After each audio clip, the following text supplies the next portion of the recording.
दोस्तों, मकर संक्रांति को सूर्य के संक्रमण का त्योहार माना जाता है। पौष मास में जब सूर्य धनु राशि से मकर राशि में प्रवेश करते हैं, उस काल विशेष को ही संक्रांति कहते हैं।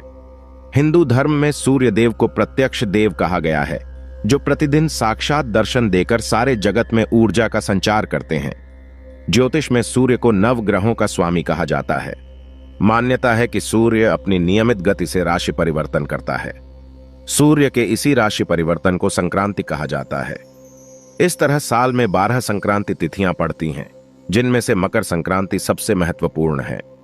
मकर संक्रांति के दिन से ही देवताओं के दिनों की गणना भी की जाती है। सूर्य दक्षिणायन रहते हैं तो उस अवधि को देवताओं की रात्रि के रूप में माना जाता है, और जब सूर्य 6 माह के लिए उत्तरायण हो जाते हैं तो उस समय से देवताओं का दिन प्रारंभ हो जाता है, और उसी समय से सारे शुभ कार्य भी प्रारंभ किए जाते हैं। दोस्तों, इस बार मकर संक्रांति 14 जनवरी की जगह 15 जनवरी को मनाया जाएगा। ज्योतिष शास्त्र के अनुसार जब सूर्य मकर राशि में प्रवेश करते हैं, तब मकर संक्रांति का त्योहार मनाया जाता है। इसी दिन से सूर्य उत्तरायण हो जाता है।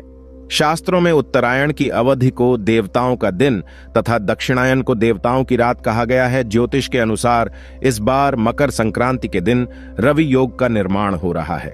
रवि योग सुबह 7:15 से सुबह 8:07 तक है। रवि योग का निर्माण तब होता है जब चंद्रमा का नक्षत्र सूर्य के नक्षत्र से चौथे, छठे, 9वें, 10वें, 13वें या 20वें में होता है। कुंडली में रवि योग के कारण व्यक्ति का मान, सम्मान और प्रभाव बढ़ता है। वह उच्च पद प्राप्त कर सकता है। रवि योग सभी दोषों को नष्ट करता है। इस योग में आप जो भी कार्य करते हैं उसका शुभ फल प्राप्त होता है। खासकर इस दिन स्नान, दान, तप, जप, श्राद्ध तथा अनुष्ठान आदि का अत्यधिक महत्व है। कहते हैं कि इस अवसर पर किया गया दान 100 गुना होकर प्राप्त होता है। इस दिन घी व कंबल के दान का भी विशेष महत्व है। इसका दान करने वाला संपूर्ण भोगों को भोग कर मोक्ष को प्राप्त होता है।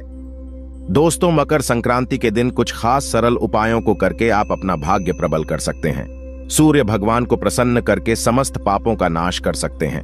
आगे बढ़ने से पहले अगर आपने अभी तक हमारे चैनल को सब्सक्राइब नहीं किया है तो चैनल को सब्सक्राइब करके बेल आइकन जरूर दबाइएगा।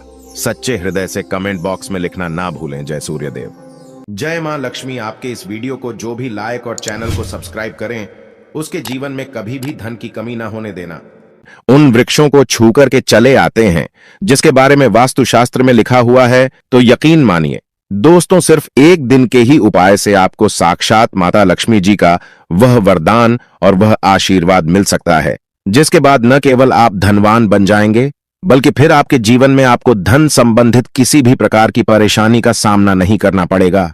दोस्तों, अगर इस वीडियो को देखने के बाद उन वृक्षों को छू लिया जिसके बारे में वास्तुशास्त्र में लिखा हुआ है, तो आपको धनवान बनने से कोई भी नहीं रोक पाएगा। न केवल आपके जीवन में धन की वर्षा होगी, बल्कि फिर आपके जीवन में इतना धन आ जाएगा जिसकी आप कल्पना भी नहीं कर सकते हैं। आज के इस वीडियो में हम आपको 5 ऐसे वृक्षों के बारे में बताने जा रहे हैं। अगर आप 5 में से कोई भी एक भी वृक्ष को दिन सिर्फ छू भर करके चले आएंगे, तो फिर मानकर चलिए पूरे साल आप पर देवी देवताओं का आशीर्वाद बना रहेगा। आपके जीवन का हर कष्ट आपसे दूर रहेगा। आप पर आने वाले संकट और परेशानी अपना रास्ता बदल लेंगे। आपका भाग्य प्रबल हो जाएगा। आपके जीवन में आप जिस कार्य को भी शुरू करेंगे, उस कार्य में आपको सफलता प्राप्त होगी। आपके राहु, आपके केतु, आपके नवग्रह आपका साथ देना शुरू कर देंगे। और दोस्तों, यकीन मानिए, सिर्फ इतना ही उपाय अगर आपने वास्तुशास्त्र के अनुसार ठीक तरीके से कर लिया, तो आपके जीवन में फिर आपको सफल होने से कोई नहीं रोक पाएगा। यह उपाय सिर्फ और सिर्फ आपको सही मुहूर्त पर विधि विधान से करना है, जैसा वास्तुशास्त्र में लिखा हुआ है, और जिसके बारे में आज के इस वीडियो में हम आपको बताने जा रहे हैं। और इतना ही उपाय करने से आपके जीवन में एक चमत्कारी और सकारात्मक बदलाव आएगा। अगर आप चाहते हैं कि माता लक्ष्मी जी की कृपा सदैव आप पर बनी रहे, माता लक्ष्मी जी के आशीर्वाद से आप अपने जीवन में बहुत ही उन्नति करें, लक्ष्मी जी के आशीर्वाद से आप अपने जीवन में बहुत ही उन्नति करें, बहुत ही आगे जाए, माता लक्ष्मी जी की कृपा से आपके जीवन में धन की वर्षा हो, तो पूरी सच्ची श्रद्धा और पूरे विश्वास के साथ इस वीडियो को लाइक कर दीजिए और कमेंट बॉक्स में लिख दीजिए माता लक्ष्मी जी की जय और एक कम कीजिएगा। कमेंट बॉक्स में अपनी राशि भी डाल दीजिएगा। आपकी राशि के अनुसार कोई भी ऐसा उपाय होगा कि दिन करके आप लाभ पा सकते हैं, वह हम आकर आपके कमेंट के रिप्लाई में बता देंगे। दोस्तों बहुत ध्यान से सुनिएगा। हमारे हिंदू धर्म में पेड़ पौधों को देवी और देवता मान करके पूजा जाता है। हमारे सनातन धर्म में पेड़ पौधों को देव स्वरूप मान करके पूजा पाठ की जाती है। पेड़ पौधे स्वयं धूप में तपते हैं और मनुष्यों को शीतल छाया प्रदान करते हैं। इसीलिए हमारे वेद पुराणों में, शास्त्र में हजारों साल पहले ही पेड़ पौधों को बहुत ही ज्यादा गुणकारी बोला गया है। यहां तक कि भगवान श्री कृष्ण जी ने खुद ही भागवत गीता में कहा है कि वृक्षों में मैं पीपल का वृक्ष हूं। इसीलिए पीपल के वृक्ष को देव वृक्ष बोला जाता है। पीपल का जो वृक्ष होता है वह वृक्षों में वृक्षों का राजा माना जाता है। दोस्तों पीपल के वृक्ष में भगवान विष्णु जी और माता लक्ष्मी जी का वास होता है। तो अगर आप चाहते हैं कि आपके जीवन में धन की वर्षा हो, आपके जीवन में धन आने के रास्ते खुल जाएं, माता लक्ष्मी जी की कृपा सदैव आप पर बनी रहे, माता लक्ष्मी जी के आशीर्वाद से आपको आपके जीवन में धन संबंधित हर प्रकार की परेशानी से मुक्ति मिल जाए, तो हम आपको वीडियो की शुरुआत में ही बता चुके हैं कि पीपल के वृक्ष में माता लक्ष्मी जी का और भगवान विष्णु जी का वास होता है। और अगर आप चाहते हैं कि माता लक्ष्मी जी और भगवान विष्णु जी की कृपा सदैव आप पर बनी रहे, तो एक काम कीजिएगा। सुबह उठने के बाद एक लोटा जल लीजिएगा और घर के पास किसी भी पीपल के वृक्ष को जाकर के एक लोटा जल अर्पित कर दीजिएगा और उस वृक्ष की 11 परिक्रमा आपको लगानी होगी, क्योंकि 11 नंबर भगवान विष्णु जी और माता लक्ष्मी जी को बहुत ज्यादा प्रिय है। परिक्रमा लगाते वक्त आपको माता लक्ष्मी जी के बीज मंत्र का जाप करते रहना है। बीज मंत्र है ओम महालक्ष्मी नमः। हम फिर से रिपीट कर दे रहे दोस्तों, ओम महालक्ष्मी नमः। इसी बीज मंत्र का जाप आपको 11 परिक्रमा लगाते वक्त करते रहना है और घर पर वापस आ जाना है। सिर्फ इतना उपाय अगर अपने नए साल सोमवार के दिन कर लिया तो पूरे साल माता लक्ष्मी जी और भगवान विष्णु जी की कृपा आप पर बनी रहेगी। आपके जीवन में धन की वर्षा होगी, आपके जीवन में धन आने के रास्ते खुल जाएंगे, आपके जीवन में धन का आगमन जो होगा वह बहुत तेज हो जाएगा। आपके जीवन में धन संबंधित आप जो भी निर्णय लेंगे उस निर्णय से आपको फायदा पहुंचेगा। दोस्तों आप चाहते हैं कि आप रोग मुक्त रहें, आपको किसी बीमारी से कोई खतरा ना हो, आप बिल्कुल स्वस्थ रहें, तो एक बात को समझ लीजिए। अगर किसी व्यक्ति को भगवान भोलेनाथ आशीर्वाद दे तो उस व्यक्ति का साक्षात काल भी कुछ नहीं बिगाड़ सकता है। और अगर आप चाहते हैं कि महादेव जी की कृपा पूरे साल आप पर बनी रहे, तो एक बहुत छोटा सा उपाय आपको करना होगा। आपको सुबह उठना है, नहाना है, धोना है, एक तांबे का लोटा लेना है, उसमें शुद्ध गंगा जल भर लेना है। गंगा जल मार्केट में किसी भी पूजा घर में आपको बड़े आराम से मिल जाएगा। अब आपको अपने घर के पास वाले किसी भी बेल वृक्ष पर जाना है, क्योंकि बेल वृक्ष के प्रत्येक पत्ते पर महादेव जी का वास होता है। बेल वृक्ष में माता पार्वती जी का भी वास होता है। बेल वृक्ष की जड़ में स्वर्ग बसता है।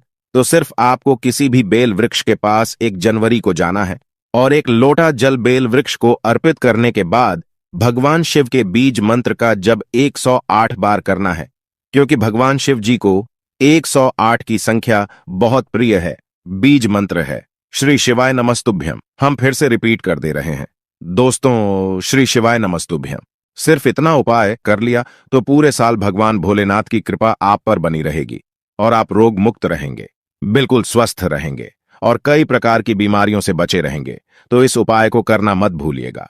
और अगर आप चाहते हैं महादेव जी की कृपा आप पर बनी रहे, कमेंट बॉक्स में लिख दीजिए ओम नमः शिवाय, हर हर महादेव। दोस्तों अगर आपके ऊपर कोई दोष है, शनि दोष, मंगल दोष या आपकी साढ़े साती चल रही है, तो एक बात को समझ लीजिए, किसी भी दोष को जड़ से खत्म नहीं किया जा सकता है। दोष के प्रकोप को कम किया जा सकता है।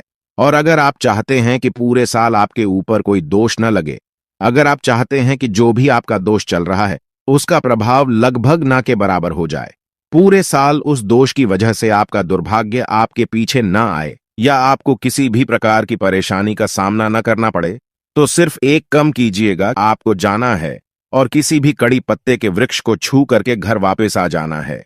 कड़ी पत्ते के वृक्ष में भगवान शनि देव जी का वास होता है। शास्त्रों में बताया गया है कड़ी वृक्ष में कई दिव्य शक्तियों का भी वास होता है। कड़ी वृक्ष के मध्य में कई दिव्य ताकतों का वास होता है। और अगर आप दिन पर किसी भी कड़ी पत्ते के वृक्ष को छू करके चले आते हैं, तो मान के चलिए पूरे साल आपके ऊपर कोई दोष होगा, उसका प्रकोप लगभग ना के बराबर रहेगा और आपका दुर्भाग्य आपसे दूर रहेगा और आपका भाग्य आपके साथ हो जाएगा।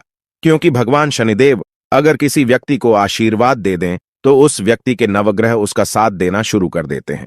अब दोस्तों, अगर आप चाहते हैं कि आपका भाग्य प्रबल रहे, आपके घर की बरकत हो, आपके घर की उन्नति हो, आप पर और आपके परिवार पर ब्रह्मांड की महासर्वशक्तिशाली शक्तियों का आशीर्वाद बना रहे, अशोक वृक्ष को सूर्यास्त होने से पहले छू करके आना है, क्योंकि यह एक ऐसा वृक्ष है जिसमें कई देवी देवताओं का वास होता है। और अशोक के वृक्ष को हमारे हिंदू धर्म में एक विशेष और खास महत्व दिया गया है। सिर्फ इतना उपाय करने भर से मानकर चलिए, आपके जीवन में आपको एक चमत्कारी और सकारात्मक बदलाव देखने को मिलेगा।